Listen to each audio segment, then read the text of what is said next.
Hello and welcome to Mythmakers. Mythmakers is the podcast for fantasy fans and fantasy creatives, brought to you by the Oxford Centre for Fantasy. My name is Julia Golding, and today I have the great pleasure of being joined by another author.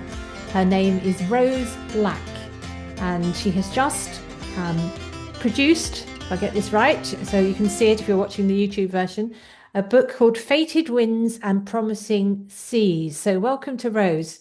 Rose, is this your debut title or a No, this is my second book.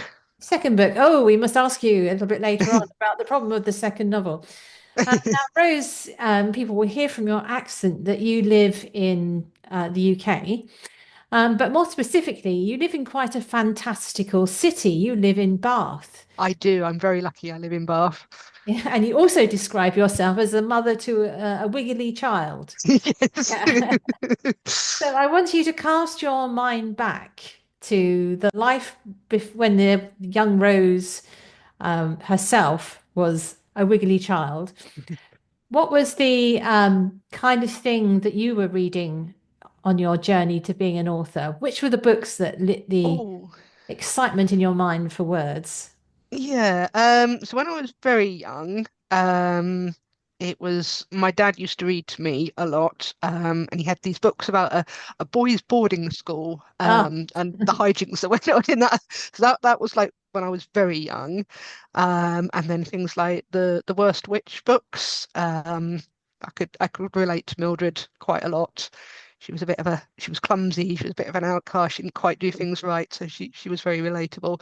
The Animals of Farthing Wood, loved those books. so I can't remember.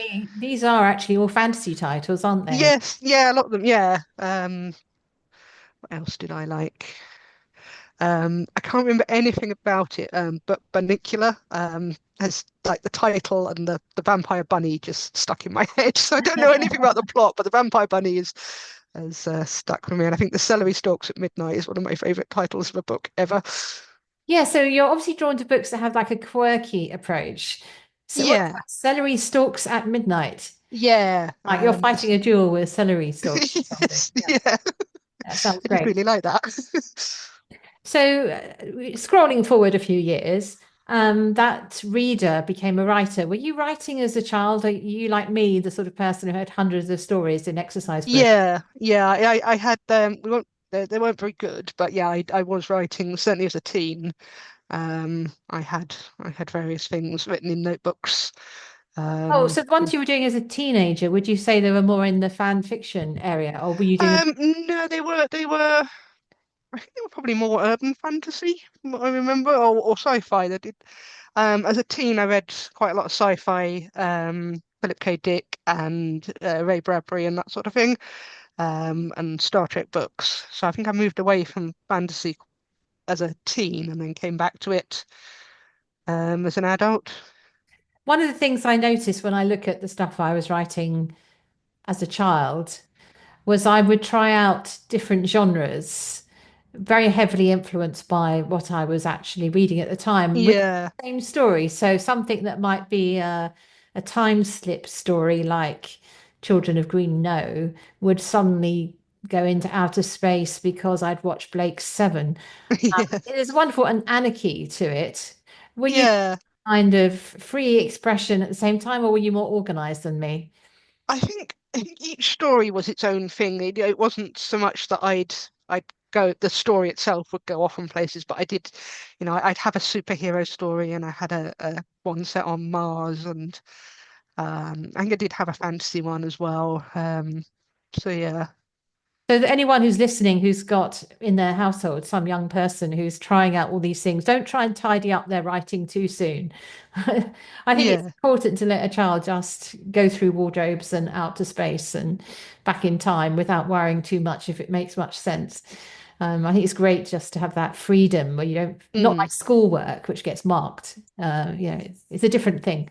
So, Rose, talking about fated winds and promising seas, I think loosely I would call it a pirate story, a Yeah, fantasy pirate pirate seems to be story. the term that comes up. I guess they kind of are pirates, isn't there? anti-authority. Yeah. Yeah, so they're not raiding ships, but they do have that kind of sense to them. So I dare anybody to try this novel and not want to carry on reading because you have the most wonderful opening set piece, which I'm a bit of a sucker for stories which start with the main character in the lowest point, stuck in jail, no possibility of escape. Several which I can think of a bit like that, which I absolutely adore. And so I was thrilled when I opened your novel to find that Lucky, our main character, is in jail. And he's clearly more than that, he's clearly a very damaged young man. He's very I suppose he's had all his social connections pruned off him, so he's very damaged. And the story is one that follows his self-discovery and the blooming of his friendships, and in many ways his healing. I don't think that's giving too much away. No, I don't think that's no. Do you want to tell us a little bit about the book, how it first, sprang to life in your Life. mind, and then the process of Yeah. writing it? So I mean, with other stories, I can think of things that have sort of triggered them. I can think of my first book. There was a little Tumblr post, and that kind of ended up sparking the story. But this one, I genuinely don't know what started it. I just sat down. It was a Thursday in October, and I started writing about this guy in prison, who'd been there for 10 years and didn't know who he was anymore. And I think I had about 10K written in a week. And it just the story kind of possessed me. I had to get this story about this guy down.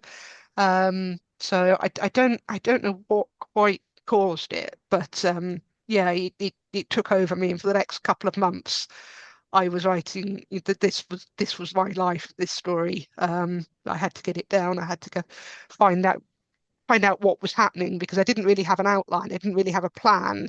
It kind of came out and I was exploring what was going on as I was writing it.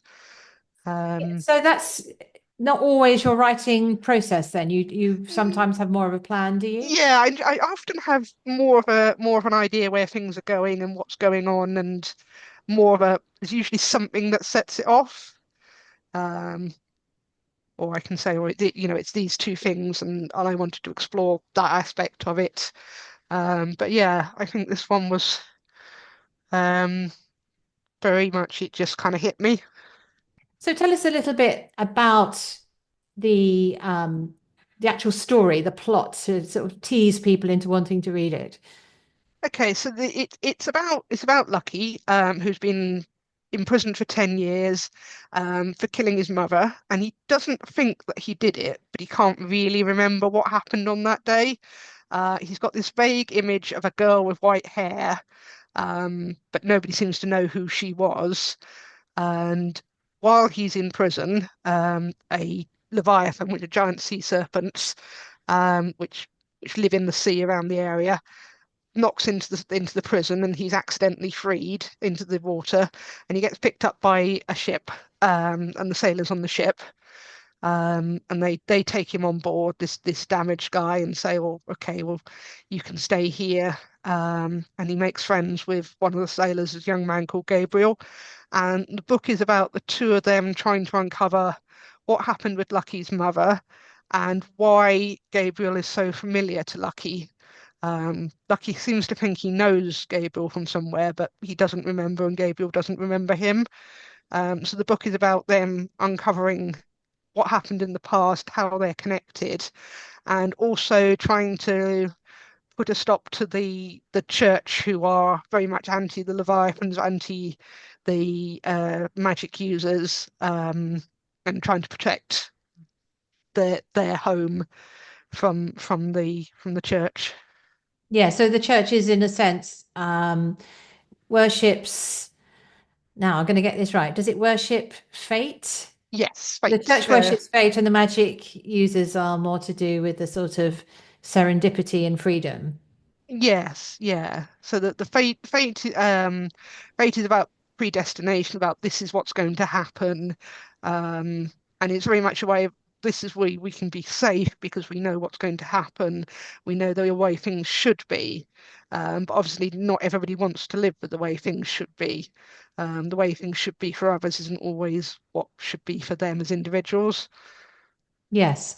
So some ways to me the story seemed like an example of, well, it was held together by the idea of falling into good and bad crowds. There were those Yeah, people who make you become what you need to be and should be, and those who want to squeeze you into what they think you should be. For, I mean, they have a good reason in their own mind for doing that. It's not evil in the sense of yeah, malevolence, it's more fear of freedom, I suppose. yeah.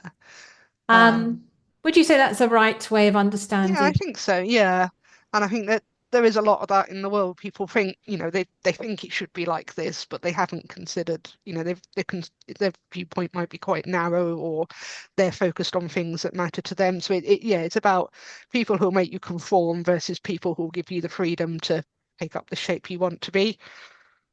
Yeah, one of the things which I thought was very interesting in the way you had characterized the side of freedom and magic is that magic costs, literally costs, in the world of your novel. Can you tell us a bit about your magic system and how you came up with that? Yeah, so the magic users are they're able to manipulate water, and there's a shrine on an island that they go to, and they promise something, and something will happen in the future, and that what they've promised will be given up in return for their magic powers. Um, and it's always something negative, and it's always something you can't cheat, because a couple of characters have tried it and it doesn't work. Um, It's a bit like the fairy tale trope of um, having to give something that matters to you in exchange for some sort of blessing. Yeah, yeah, and the fairy tale idea of the first thing that comes to you, that greets you, and you think it's going to be the dog, and it turns out to be the daughter. So the Yes, the price is often a lot higher than you realize it's going to be. indeed. Uh, yeah, so I think that's important because sometimes if you get magic on tap, like magic that doesn't have any limits or resource, it seems as though why don't you just solve all the world's problems with it? Yeah, yeah. I prefer magic that's a bit more. It either has a cost or a constraint, or otherwise it can get too powerful. Yes. Yeah, I've often wondered, for example, the most famous sort of magic systems, of course, are things like Harry Potter. Doesn't seem to be a limit on the magic in Harry Potter other than you're magic or you're not. And I've just wondered why don't they just Yeah, cast a spell and everything's okay? It'd be interesting to talk about those who know more about Harry Potter, if that actually is true. And anyway, so going back to your book, you describe yourself as in the sort of back flap, so this isn't private. You describe yourself as bisexual, and the story features a gay central relationship between Lucky and Gabriel. Though I should say to anyone who's listening, it's definitely PG or I can't remember what the American, but basically nothing to shock in there. It's in fact very sweet, the relationship. Can you tell us your thoughts on the need for representation in fantasy, well, all stories, but particularly in fantasy fantasy. stories? I think representation in fantasy is very important because fantasy is often used as an allegory or a metaphor for things, and I think best ones come out from people who have experienced what they're describing, or they are aware of I don't know, the aspects of it. So they are coming from a place where it is part of them. And for me, writing allows me to explore parts of myself that I can't do in real life, parts of identity, and playing with aspects of myself, and gender and things. So I think it is important to come from things, um, taking your identities and your characters as real people, and real people are going to be reading it, rather than, I want to do this because I think it's popular, or I think this is a good aesthetic. Um, so I think representation is important, but I think it's also important that we don't pressure people into being upfront about their identities, because a lot of people can't, or a lot of people don't know the right words to explain how they how they are or how they see themselves. Um, so I think that's also an important side of it. Yes, I think that there's a tension, isn't there, between the desire of us as authors to have a diverse series of characters in our books, which will obviously mean they won't all be Yeah, parts of our own experience, because that would be incredibly limiting, whilst also being authentic to the experience of somebody who reflects that identity, whatever it yeah, is.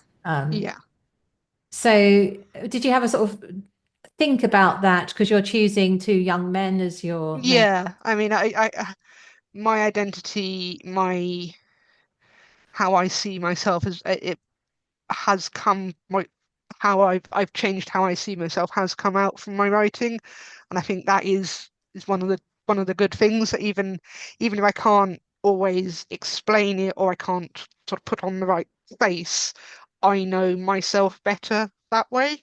Hmm. Um, I think there's quite a lot of fear out there of being told you've done the wrong thing.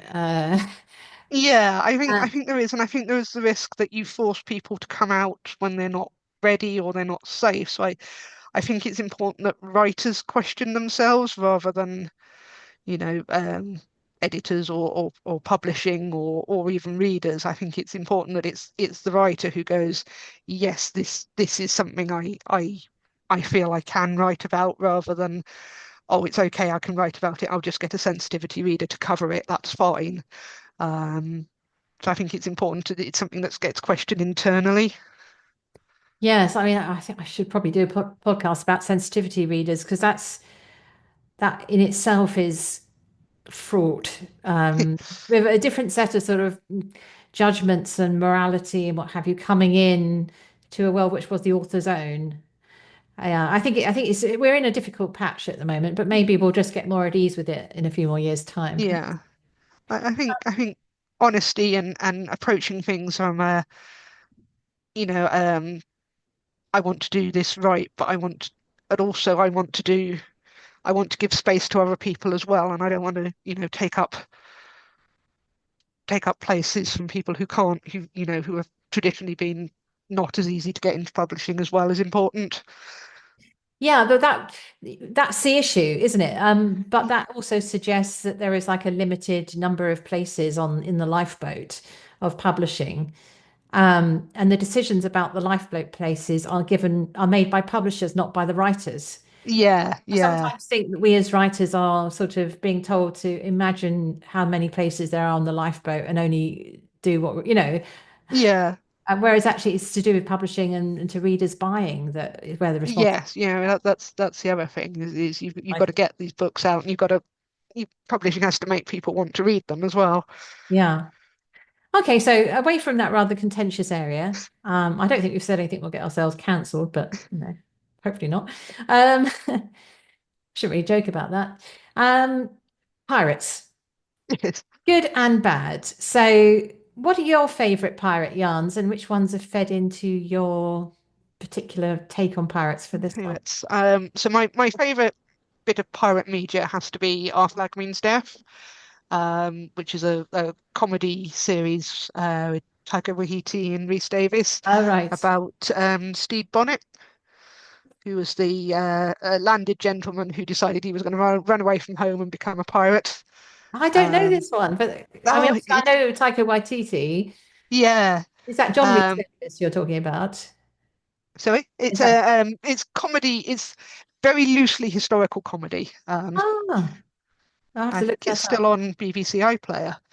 Um, but yeah, it's and I what I really liked about that was because it's very sweet, it's very funny, and it's a very weird group of people coming together. It's a big found family thing set around a comedy and pirates, and it's that kind of aspect that I really liked. So your own pirates, tell the listener a little bit about what's going on board your pirate ship. Okay, so the ship is the Dreamer, and it's run by a woman called Millhaven, and it's her wife is the first mate. And they're also Gabriel's adopted mothers. So there's some literal found family, and then there's some more sort of fantasy standard metaphorical found family. And the ship, the purpose of the ship is largely to work with the Leviathans, who are giant sea creatures in the sea, and cause a major shipping hazard. So they're there to sort of guide the Leviathans out of the way of passing ships so that they don't cause trouble. And that's mostly what the ship does. So the word dreamer obviously has a context in America about people who wish to become naturalized citizens. And there is, I don't know if that was in your mind, but there is an element of these are refugees from ordinary society who are Yeah, finding their I place. s- yeah, I didn't make that the association with the American term actually when I was writing it, but yes, it is people who are dreaming of a better life or a different life or somewhere where they belong, and that is a big part of it. There's various characters talk about, how they've left their previous life and this is their home now, and this is where they feel they belong and they can be themselves. So you've just touched on the fact that there is a theme running through this about caring for nature in the body of the Leviathans, and there's quite a distressing episode later on, which I won't spoil, where humans are not caring for these Leviathans. Yeah, Leave it at that. Um, is this something I sort of have come to the view that almost everything we write must have an element of an environmental story in it at the moment because it is the story of our time. I don't know yeah. if that's what you feel. Yeah, I mean, I wanted to. A lot of fantasy, you have sort of sentient creatures, dragons and things, and I wanted to do something that you couldn't reason with, you couldn't explain the situation to. It didn't have that kind of intelligence. But I think learning to live with things that are dangerous, things that you can't reason with, is, I think, an important topic, and how we do that and how we meet conflicting needs is a very topical thing.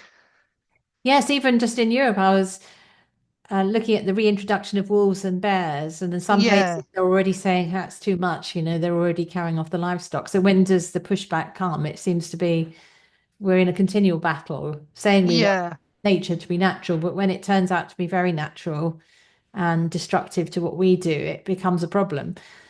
It's very hard. yeah, It's really hard. yeah.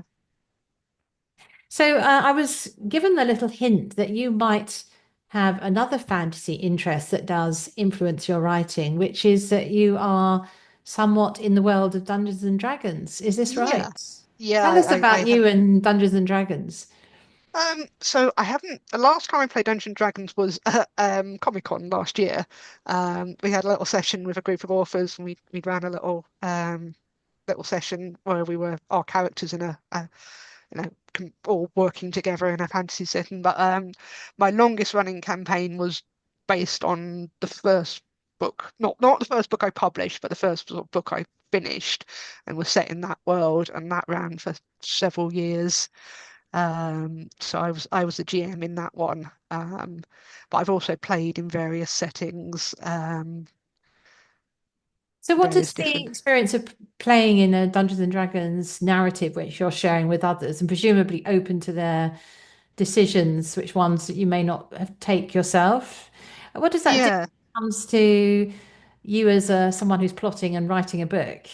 yeah. I mean, it does teach you that everybody's got their own sort of agendas and thoughts, and does show you how different characters with different ideas of how to approach something can come out and make that feel right in the world. So you don't want your characters to feel like they're railroaded. You want their decisions to feel organic. And I think being in a group and having different people approaching things in different ways can give you an idea of how that works. And so, when you're writing fantasy, do you find yourself naturally tending towards I wouldn't call them stock characters, but character types that Um, Dungeons and I think Dragons encourages you to invent?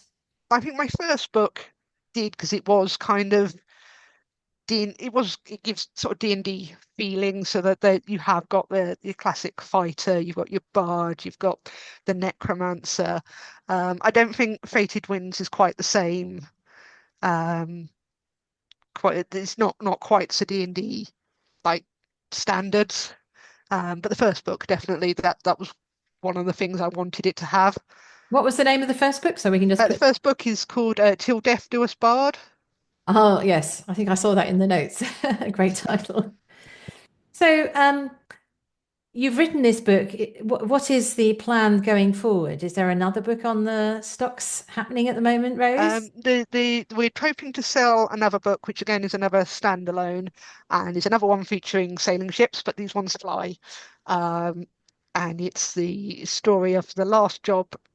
So it's a captain who's just lost his wife, and his crew have convinced him to take on one last job, and the job turns out to be looking for his missing ex, who he left sort of 30 years ago on not terribly good terms, and the hunt for this guy leads them to a forgotten city of Amethyst in the desert and a cult that's trying to raise a dead god.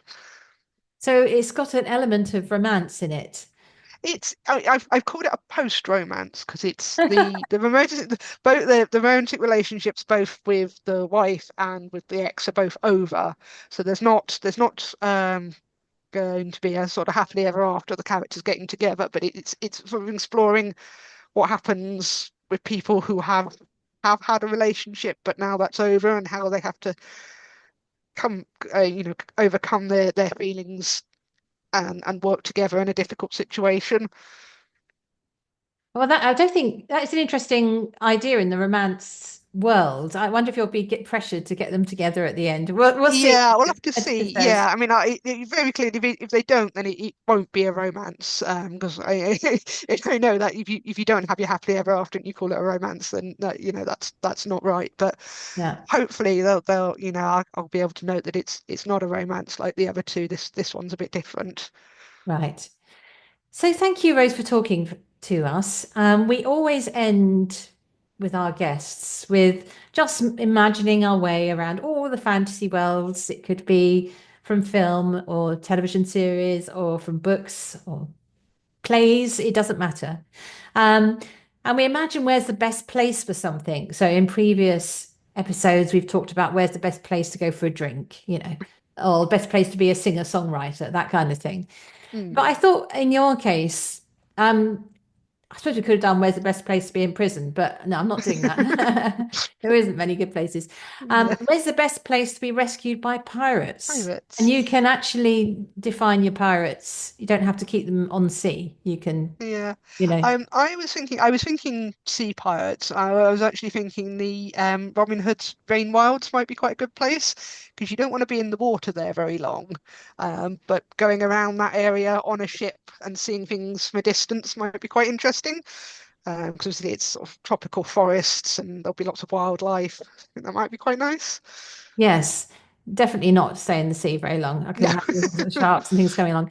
I was thinking that actually, in a way, Han Solo from Star Wars is a pirate. Yes, yeah, he's I definitely a wouldn't mind pirate. being rescued by him from some kind Yeah, of, yeah, go back to my childhood self, remembering the first Star Wars film. So I think maybe I'd like to be rescued by pirates in the world of Star Wars. To me. yeah, yeah, I can see Well, thank you so much, that. Rose, and all the Thank best you. with this book Yep, as it is launched off yep, yep. onto you're hoisting the Blue Peter and off you go.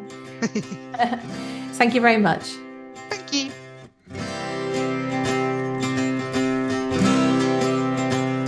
Thanks for listening to Mythmakers podcast, brought to you by the Oxford Centre for Fantasy. Visit oxfordcentreforfantasy.org to join in the fun. Find out about our online courses, in-person stays in Oxford, plus visit our shop for great gifts. Tell a friend and subscribe wherever you find your favourite podcasts worldwide.